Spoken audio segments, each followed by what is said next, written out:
Hello, dear friends, and welcome to this mini Torah talk on Tuesday.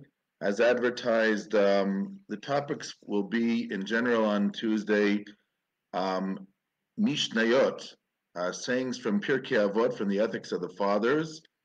It's a custom to do so, to read the Pirkei Avot between Passover, Pesach, and Shavuot. Um, there are actually 5 chapters in the Mishnah of Pirkei Avot, which is taken from the Seder, the order of Nizikin, the order of damages, of um, you might say laws of damages and interhuman laws and between man and their fellow. And because there are actually 6 weeks normally between Pesach and Shavuot, there's a 6th chapter which is added in your Sidur, and it's called the Braita of Rabbi Meir, which talks about the study of Torah, which was added to Pirkei Avot in order to have 6 chapters to make it fit in exactly between Pesach and Shavuot. However, there's also a custom to read it all summer long on Shabbat afternoon until Rosh Hashanah. And this has become a prevalent custom. So this week, actually, we were between the 3rd and 4th chapter. But what I'd like to do, since it's the first meeting, I'd like to talk about the introductory minhagim to read before the study of Pirkei Avot in the summer. We read from the Mishnah in Sanhedrin, Kol Yisrael yesh lehem chelek leolam haba. All of Israel has a share in the world to come. As it says, and your people are righteous. V'amech kulam tzadikim leolam yishu eretz. Your people are righteous, they shall inherit the land forever. They are the branch of my planting, my handiwork, in which I take pride. And this, of course, is a quote from Isaiah 60:21. And the custom is that at the end of the study, and you'll find this normally at the end of probably every chapter, and also at the end of every chapter, there's another quote, and this quote this time is Rab Chananya ben Akasha, who says, Ratzah Kadosh Baruch Hu lezakot et Yisrael, the Holy One, blessed be He, wished to confer merit upon Israel. Therefore, He gave them the Torah and the mitzvot in abundance. As it said, God desired for the sake of Israel's righteousness that the Torah be great and glorious. This verse could be understood in different ways. But I'd like to understand then why did the minhag develop to say this Mishnah at the beginning and this Braita at the end. Now, the idea which I'm transmitting today, I heard actually from Rabbi Tzvi Yehuda Cook many, many years ago when I had the possibility of listening to him. We're talking about a long time ago. I was still in high school, and I used to travel to Jerusalem for weekends, and it was in the last years of his life, and he used to hold a Sudash Lishit at his home, the third meal on Shabbat, and anybody could come. There were not that many people there, but I was brought at the time by a friend who was studying in his yeshiva, and I was in high school.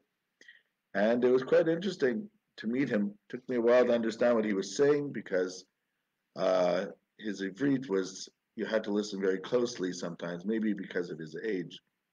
So what Rabbi Tzvi Yehuda said that the Pirkei Avot, aside from the fact that it comes to teach us ethics, and ethics is the basis of the Seder, of the order of Nizikin, the laws of damages, because if people act right, it's not that you don't need the legal system anymore, but it works much better.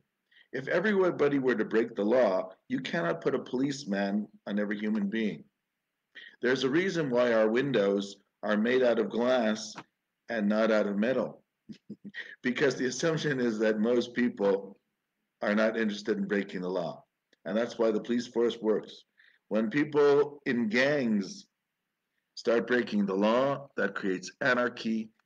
And as it says in Pirkei Avot, Lulei mora ish et re'ehu chayimu bla'o. If people do not fear to each other enough, meaning if there's no law to create this distance, then life swallows everybody up, what we call anarchy.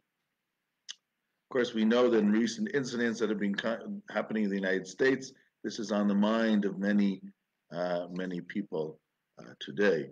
So I'd like to, so in addition though, to this idea that by bettering a person's character traits, by building up their moral character, of course it helps law and order because if people can get along, you don't have to use that much time with the judges. They're just there for special, uh, you might say, special events when people can't figure out what to do between themselves. But when the legal systems back up, it becomes very difficult. And there's a saying by Rabbi Shimon Bar Yochai, the famous student of Rabbi Akiba, when the Sanhedrin was moved out of Jerusalem forcefully by the Roman Empire, already before the destruction of the temple, but even after, they kept going north. And because of that, the Sanhedrin had its power clipped so that they could not do the capital punishment, for instance, because you had to be in Jerusalem in order to do it on the Temple Mount. So Rav Shimon Bar Yochai writes in the Yerushalmi, he says it's a good thing that we were pushed out of Jerusalem because with all the cases that need capital punishment today, the law would have not helped. It would have been irrelevant because capital punishment is supposed to be a deterrent. If you have to do it too many times. So obviously they're having difficulties with anarchy and with, of course, the revolution that happened with the Romans and the Bar Kokhba revolt, etc. Rabbi Tzvi Yehuda points out another thing. He says specifically these two things that we say at the beginning of Pirkei Avot, this all Israel has a place in the world to come. And at the end, the idea that God created merit to Israel by giving them the Torah and the mitzvot, he says both of these hint to the two main issues during the Second Temple period, which were between the Pharisees and the Sadducees, the Prushim and the Tzaddukim. To remind you, the Pharisees are the ones we're descended from. Judaism, as we know, with the oral tradition, was maintained by the Prushim, by the Pharisees. They're called Prushim because they had the tradition of the interpretations of the law. And Tzaddukim, who were mainly priests, who actually ruled the theocratic state in the Second Temple period because it was run by the priesthood. So they, in order to somehow undermine the only other power which they did not hold because of the three powers of the state, they ran the religious power, they ran the political power. So the only thing left over was the judicial power. So probably for political reasons, the best way to undermine the judicial power is by saying it's redundant, that it's superfluous, that we don't even believe in these traditions. We only believe in the text and the way to keep it. So these were known issues. You can read about it in Josephus Flavius's Antiquities. And so there were two main issues between the Sadducees and the Pharisees. One was the authenticity of the oral tradition, which later becomes manifest in the Mishnah and the Gemara, which is called the Talmud, and the Midrashim. And the second issue was the question of the world to come. The Sadducees didn't believe in the world to come because it's not explicit in the written Torah. So where does this come from? There's a lot to say, by the way, about the question of the world to come. There are actually remazim, hints to it, even in our literature, like in Ecclesiastes, and who knows the spirit of animals that go downward and the spirit of man that goes upward, right, in chapter 3 of Kohelet. And Daniel chapter 12, Rabim mishanei admat afar yakitzu, many of those who sleep in the dust will arise again. Hema, some of them for eternal life, and some of them for eternal distress. There are other places too, which I don't want to go into, but this was a tradition. And the tradition, of course, is brought in the Mishnah here in Sanhedrin. And the Mishnah says, Kol Yisrael yesh lem chelek lo'olam haba. all of Israel have a place in the world to come. Now, it's also interesting how they learn from the verse in Isaiah, because it says Shene'emar, as it says in the verse. What does the verse say? Va'amech kulam tzadikim. Your people is all righteous. Leolam yushu aretz, they forever will inhabit the land, which is interpreted here forever, meaning even in the world to come. Neitzer mata'ai, the first of my plants, the branch of my planting, maseh adai liper, my handiwork in which I take pride. I once heard an interpretation many years ago. Somebody once said, what does it mean all of Israel has a place in the world to come? And the Hebrew word for place is chelek. What's the chelek? In Hebrew, chelek is like chelkat adama, means a piece of land. So the interpretation was, everybody has a piece of land in the world to come. We have some real estate. But what you do in this world is going to show what you're going to be able to do with that real estate. Are you going to have a house? Are you going to have a garden? Are you just going to have a piece of real estate? So we have a piece of land, but what we do in this world, the fruits of our labor, of our good deeds, of our Torah, of our mitzvot, this is what we're going to find, how that a person who prepares before Shabbat has what to eat on Shabbat, and are you going to have just a piece of land, or is it going to be something with a house, with a garden, with something, the fruits of your labor of this world? That was one interpretation. And but also about the verse is very interesting too. Amech kulam tzadikim, all your people are righteous, which is also a beautiful statement. You know, the idea that deep down, the belief that the Jewish people all want to do the right thing. Of course, we like to believe that all human beings like to do the right thing, because it says, Elohim asat adam yashar in Kohelet, in Ecclesiastes, God created man straight. Behema bikshu chishbonot rabim, but they wanted all different accounts, but God created man straight. So we believe that deep down, especially our people, our tzaddikim, look, after all, it's good genealogy. We're from Abraham, we're from Isaac, we're from Jacob, from Sarah, Rivka, Rachel, Leah. So if we do something wrong, it's our fault because we came from good genes back there. So it says, Vamer kulam tzadikim. Deep down, people want to do the right thing. But you know, the Jewish people has gone through a lot. I've always said, for the generation or two or three or four after the Shoah, anybody who can come out normal after what our people has gone through, it's an amazing endurance, because I'm not even sure if it's natural. And unfortunately, we are continually the scapegoats, as you can see, just looking around on the news on a daily basis. As somebody once said, we are the moral and spiritual thermometer of humanity. And the way they deal with the Jewish people reflects who they are as nations. So the first item then is that Kol Yisrael Yishlim Chalek Olam Haba. All of Israel has a place in the world to come. And this, of course, was in opposition to the Sadducees, who did not believe in the world to come. Also, this verse has another interesting part to it. It says, all of Israel are righteous, and therefore they will always inherit the land. Neitzer mata'ai, the branch of my planting, maseh adai lehit pa'er.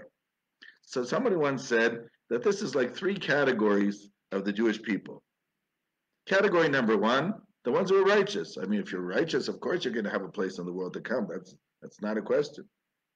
The second category is Neitzer Matzai, which is like a little branch of my planting.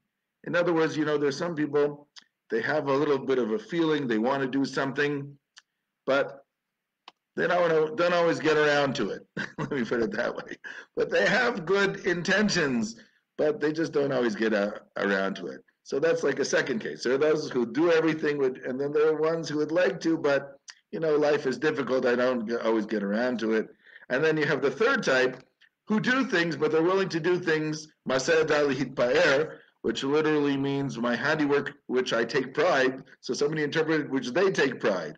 You know, there's some people, they're willing to do a good deed, but they want everybody to tell them how wonderful they are. They'll give money, but they want everybody to say that they gave the money. They want a little kavod, they want a little feedback from people.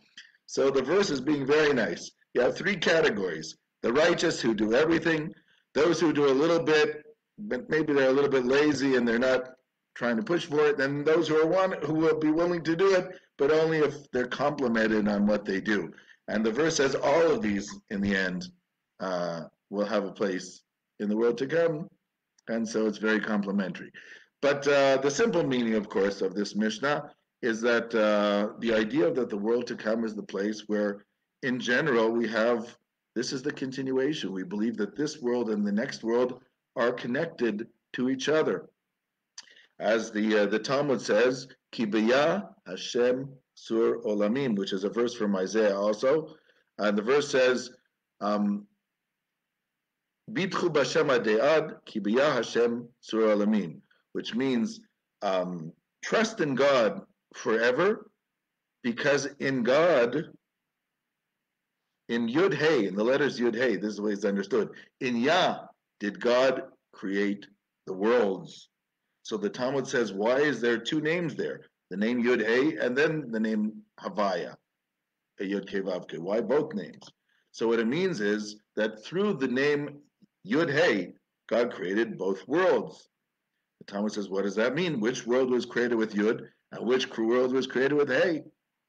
Talmud says, well, and the Midrash too says this world was created with Hey, like the verse says, Bihi Bar'am, Behei Bra'am.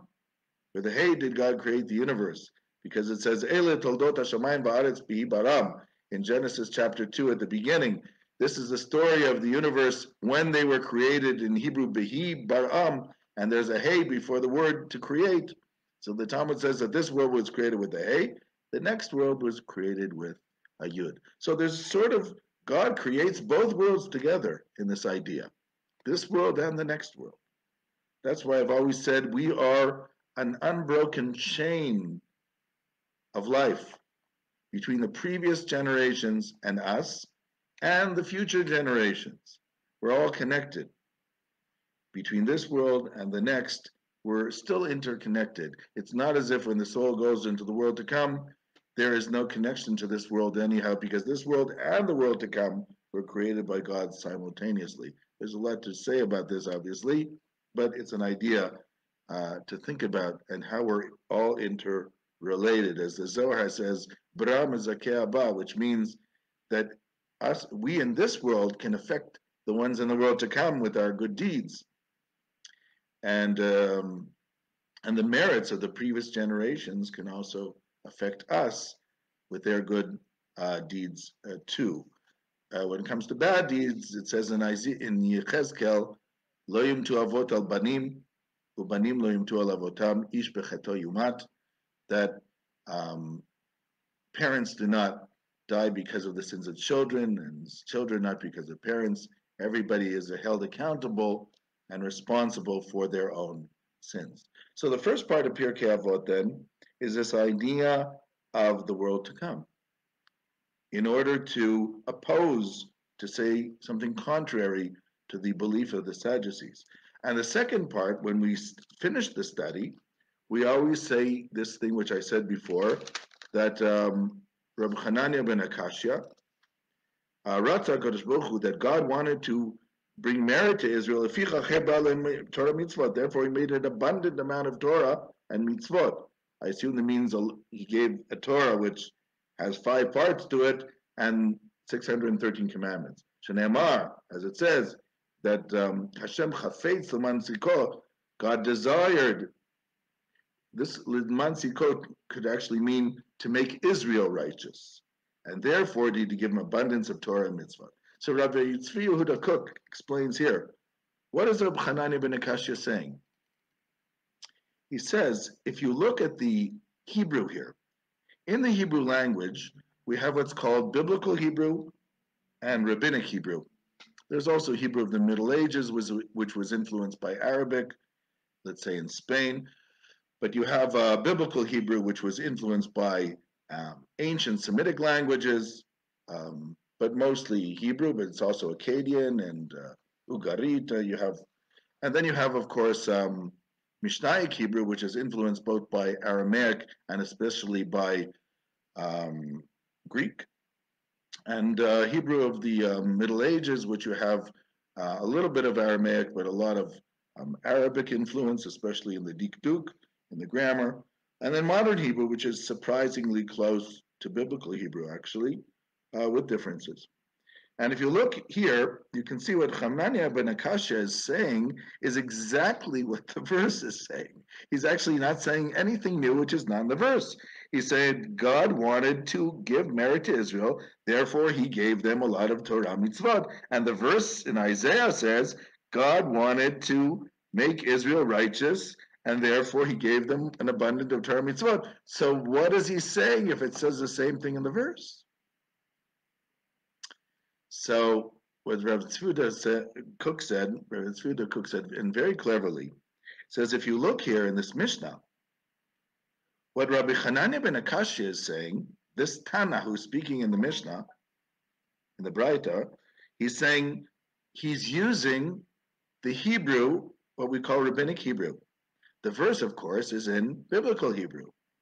And it's exactly word for word, but he's talking in rabbinic Hebrew, and they're talking in biblical Hebrew. Watch. The first word, Ratzah. Ratzah HaKadosh Baruch Hu. God, the Holy One, blessed be He, wanted. In the Torah, the term, the Holy One, blessed be He, is a term only in rabbinic Hebrew. In the Torah, you have God, whether it's the name Havaya, or Aleph, Dalet, Nun, Yod, or Yud, Hey, or Elohim, but never HaKadosh Baruch Hu. The Holy One, blessed be He, is a rabbinic term. Even the term Ratzah, even though it can be found in the Bible, but ratzah, to want, usually in the Bible is the term which is used is chafetz, which the rabbis never use. So you see what's happening here? The Holy One, blessed be He, and the verse says Havaya, or God. Ratzah, and in biblical Hebrew it's chafetz. Lezakot, which is rabbinic Hebrew, which means to here he says to confer merit from the word zakai, but also lezakot means to find somebody not guilty in a court of law, and this is a rabbinic term, whereas the term in biblical Hebrew is leman tzidko, from the word tzedek. You see, a tzaddik in the biblical Hebrew is somebody who is not guilty, and zakai in rabbinic Hebrew is somebody who's not guilty, meaning somebody who is meritorious. And then the term Torah mitzvot as a pair is found many, many times in rabbinic Hebrew, never in biblical Hebrew. It's usually either Torah or mitzvot. There's only one place where it says haTorah v'mitzvah, but it's unusual. Especially in the plural, you'll never find it. So it just says Yagdil Torah, whereas the term in the rabbinic Hebrew is Torah mitzvah. So what you have here, which is a very clever interpretation, is that the reason why this particular Braita is brought at the end of Pirkei Avot is to show you, for what Hanania ben Akashya is saying, this rabbi of the Mishnah, is exactly what it says in the verse, just in rabbinic Hebrew instead of biblical Hebrew, meaning what the oral tradition is trying to show us and teach us in the oral tradition is really in the biblical tradition too. You just have to understand how they interpret and extrapolate things, but it's really the deeper meaning of the text. And that's the idea that they're trying to say, that the oral tradition is binding and obligating, and real tradition, just like the written one, as Maimonides says, it was two, the basis was also given at Sinai, together with the Torah shebichtav, together with the written Torah. There's a lot, of course, to say about this, and to try to prove this, or many things that can be said. What was given at Sinai about the oral tradition? Obviously, it was not every discussion, but the main basic things. What are the explanations? What is tefillin? How do you put it on? What is Shabbat? How do you keep the mitzvah of Shabbat? Are there categories? This is a discussion by itself. I've always said on Shavuot, the reason why we eat dairy, there are multiple reasons, but the most obvious would be when Moses gave the Torah to Israel, and they realized there are things they're allowed to eat, not allowed to eat, and the things not allowed to eat are basically animals. So they just ate dairy. So in the meantime, till they could figure it out, which is could be a good reason why in Shavuot we have a minhag to eat dairy. So what I'm trying to show, according to this interpretation, is that the minhag which was created to say this Mishnah from Sanhedrin, all the people, all of Israel have a place in the world to come before the study of Pirkei Avot, and Hananiah ben Akashya, who says that God wanted to give merit to Israel or make Israel meritorious, and therefore he gave them abundance of Torah and mitzvot. These are to teach the two teachings which were contrary to the Sadducees. One is that there is a world to come that is promised to the Jewish people, and of course the righteous of the Gentiles. And there is also an oral tradition, and this oral tradition is as legitimate as the written one, and in a sense, as the late Professor Saul Lieberman once said, in a sense, it's more Jewish than the written one. Because in the end of the day, if there's a conflict in the way the simple meaning of the text is and what the oral Torah says, we always follow the oral tradition. Because that's the spectacles through which the Jew sees the Torah. Thank you very much for joining us for this introduction. Shalom, shalom.